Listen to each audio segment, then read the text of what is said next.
Hey guys, what's up and welcome back to another coffee talk, only today I'm drinking a tea. And the quote on today's tea says, "What a desolate place would be a world without a flower," by Clara Lucas Balfour. And this is, I'm trying a roasted dandelion tea.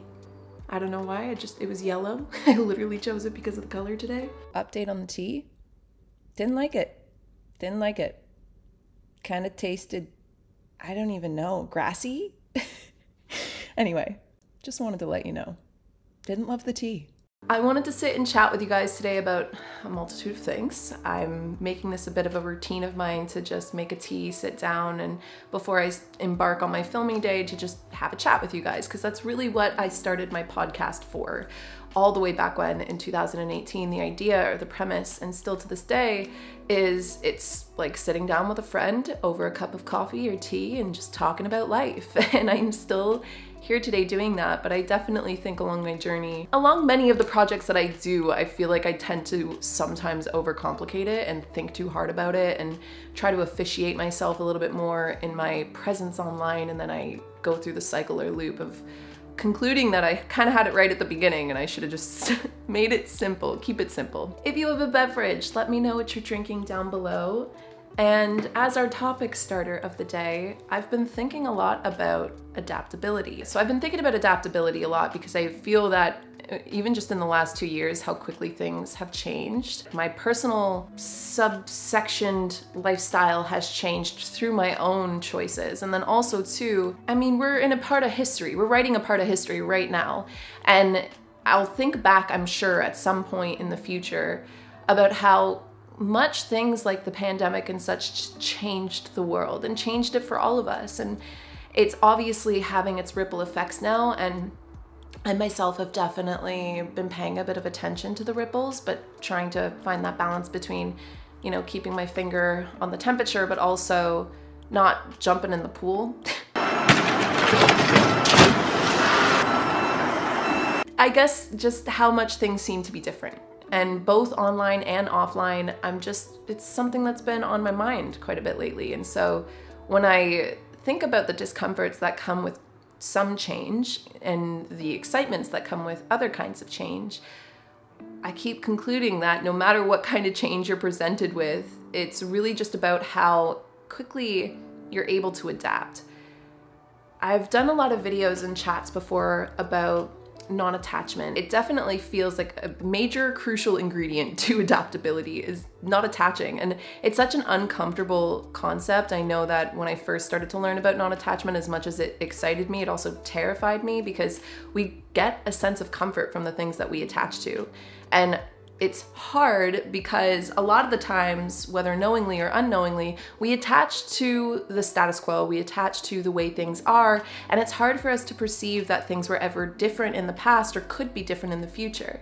And I feel like a lot of us have had to come to our own private awakenings in the fact of the different ways that our lives have changed and how you kind of have to let go of what once was in order to adapt to what is, right? As life is ever changing, and a lot of those changes are really far outside of our control. But it also comes, I think, with an understandable frustration at times, perhaps for all of us, maybe different seasons we feel that frustration of having to let go of things that we once enjoyed. It's a really uncomfortable part of just human reality that no matter what angle you look at it from, having to let go of loved ones when, you know, they pass away, and death is such an important part or crucial part really of existence and life, or having to let go of material attachments to the things you own when, you know, maybe you're done with your favorite shirt that you had for like 13 years, or you're letting go of an old place that you once lived to move on to something new, or you know, just anything material. Letting go of those things can also come with a lot of discomfort. And then I think also letting go of a reality, or perhaps even a character trait about yourself, or what's a better way to put that? Letting go of a part of your identity that no longer suits or fits. An example of this would be letting go of the identity of part of my identity that was a city girl that lived in Toronto. I had to let go of that part of myself in order to fully be able to open up and embrace the new reality I've found myself in and that I chose for myself. And it was difficult because there's always a nostalgia that comes with letting go of things, no matter if it's people, places, or things, or even ideas, concepts, belief systems, so many different things. But there is an importance to it because it is so crucial to our ability to adapt. And our ability to adapt is so crucial to our ability to not just survive, but thrive in the new situations and circumstances we find ourselves in. Now, I don't want to get into like the nitty-gritty of the new circumstances because I myself feel like I'm still learning about them and I'm still unpacking things and I'm still trying to really figure out what is and what isn't. And that's, to be honest with you, I think that's really difficult to do with the era we're living in right now. There's a lot of fluff out there when it comes to truth. And I kind of even want to take that back because even though I believe that there can be some ill-intended truths put out into the universe, everybody, in a sense, in the last 10 years to 15 years, as the internet has given its uprise, has been given more opportunity to have freedom of speech. The ability to take their own metaphoric microphone and say whatever they would like to an extent on the internet. I think that's also something that we're seeing change right now, which can also have its pros and cons. And so I'm not gonna go there either because that's a chat for another day. It is something that I've also been paying attention to, that, you know, we are getting a new sense of guidelines and regulations on the things that we can and cannot talk about on the internet.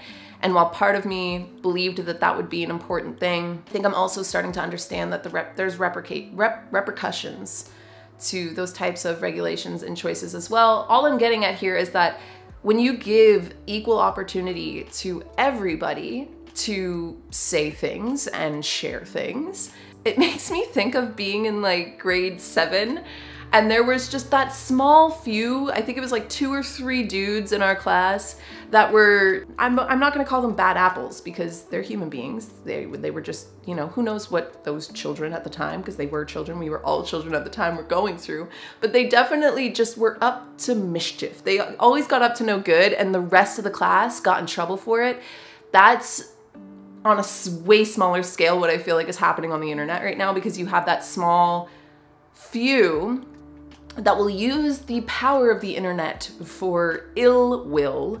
And because of that, and the true dangers that I do see and validate that can come from that, when you layer the ability to communicate and connect with the tensions that are rising out there right now, the importance of truth and factual information out there right now, the war of opinions going on out there right now, but also the censorship of, well, everybody has to think the same way or else you're a threat. Like, it's such a gray area that I feel I'm a little over my head even veering this way with our conversation, because I started with adaptability and now I'm veering into just, I guess, needing to word vomit all of these thoughts that I haven't necessarily shared yet about all of the things that at least I feel I'm paying attention to online. When it comes to adaptability, I think that there's a certain threshold that we can't surpass. That yes, human beings have always been good at adapting, otherwise we wouldn't be here right now. And we have adapted to a lot throughout history. But I think there is a threshold of adaptability. And when we go past the threshold, when we force people to adapt to things and changes too quickly, you exhaust them, numbing out, just turning it off, tuning away from it. And I can understand that as well. We all break down, we get exhausted. You have mental breakdowns. You break down a person's soul, you break down a person's force field, their energy. And it's heartbreaking to see that happening on such a mass scale right now. It really is. You can't uproot people that fast and expect them to thrive, and expect things to run seamlessly and smoothly, and expect people not to become frustrated or break down or expel these really tough challenges and through energies in very almost toxic ways, or I don't know. Anyway, that's one thing aside, but 2, with adaptability, there is a call for more non-attachment. And Again, like I said, this is not my expertise. I'm only having this conversation with you as friend to friend, eye level to eye level. I don't think I know more than you. I don't think I'm more superior than you. I'd love to hear your opinions on all of the topics that we cover over here, that I cover over here. The only way that you can really get to a certain healthy state of non-attachment, that you're able to adapt more fluidly and smoothly and with less force and with less, almost like having to trick yourself into adapt to things. Like, it comes with going inward. It comes with realizing that from the day that we were born to the day that we leave, all of these things come and go, but the only thing that is a constant is you and your soul and yourself. And I don't care what you believe happened before you were here, or who you were before you were here, or where you think you go when you're gone. But we can probably come to at least one universal truth, that you come to the earth alone and you leave it alone, right? And so when it comes to these really tough moments, these really altering moments, these shattering moments where we're all being challenged in our own ways, things are changing really quickly, we're being called to adapt to new realities in a very, very fast pace. To do so without breaking means to go inward, in my opinion, to find a way to unattach, and not to detach in an unhealthy way either. Like, I'm not saying go numb. I don't think that that helps. I think that it can definitely numb the pain in a very metaphoric sense if you need some time to heal before, you know, pulling the band-aid back off and taking a deeper look at it, at the wounds that are going on. Or I don't know, I can't think of the right metaphor right now. Attached to love, attached to your life force energy, attached to the things that make you feel like you have a sense of vitality, like you have a sense of purpose, like you feel fulfilled, and let go of everything else. And if you can be strategic about those things and make those attachments more internal than external, then it'll be a lot easier to adapt. It'll be a lot easier to stay on your feet out there as everything shifts and changes, and it'll be a lot easier to take care of yourself and keep a sense of direction through all of the chaos. As we go about these chats in a more laid back kind of style, I guess we should have light topics sprinkled throughout as well. So let's always exit either with like a comment or a light topic. I like that idea. So for our end of the chat, for our lighter topic, I'm gonna give you a mini book review. I just finished Anne of Green Gables this morning and I sobbed like a child.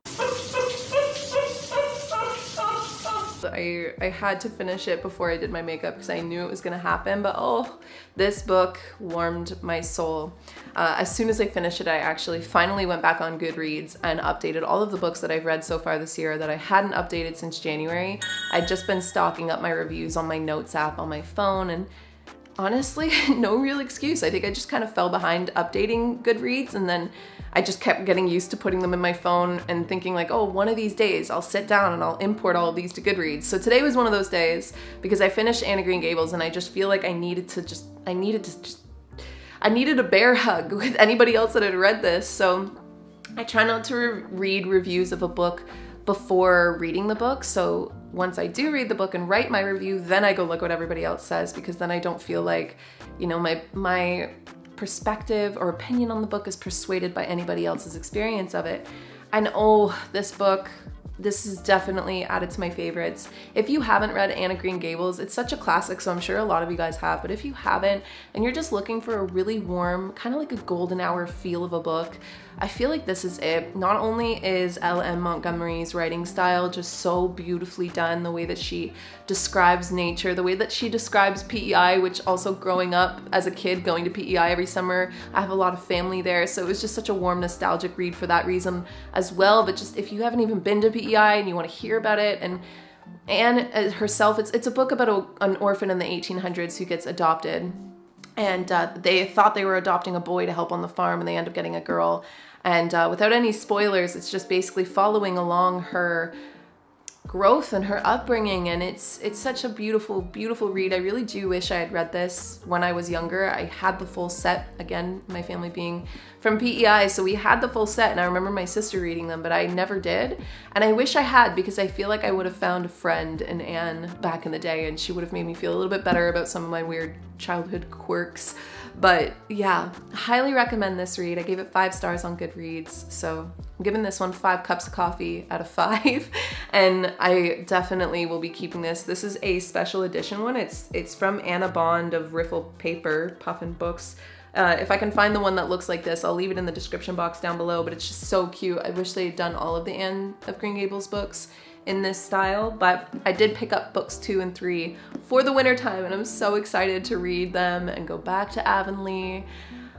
And just, yeah, such a good book, such a happy September read. Now I'm gonna be starting the X Hex, which I told you guys about in the YouTuber vlogs. It's a book about a baby witch that casts an accidental hex on her ex, and it just feels like the perfect lighthearted read for October, so that's what I'll be reading next. And other than that, thank you guys for coming and hanging out and chatting with me today over warm beverage. I'm not sure if you'll ever catch me drinking another dandelion tea unless I absolutely need to. But I was glad that we tried some new things, we talked about some new things, and we're simplifying things over here with the coffee talk. And I'd love to hear your perspective on anything spoken about today, or if you've read Anne of Green Gables, tell me your thoughts on the book. And other than that, I will talk to all of you guys in the next coffee talk. Bye guys.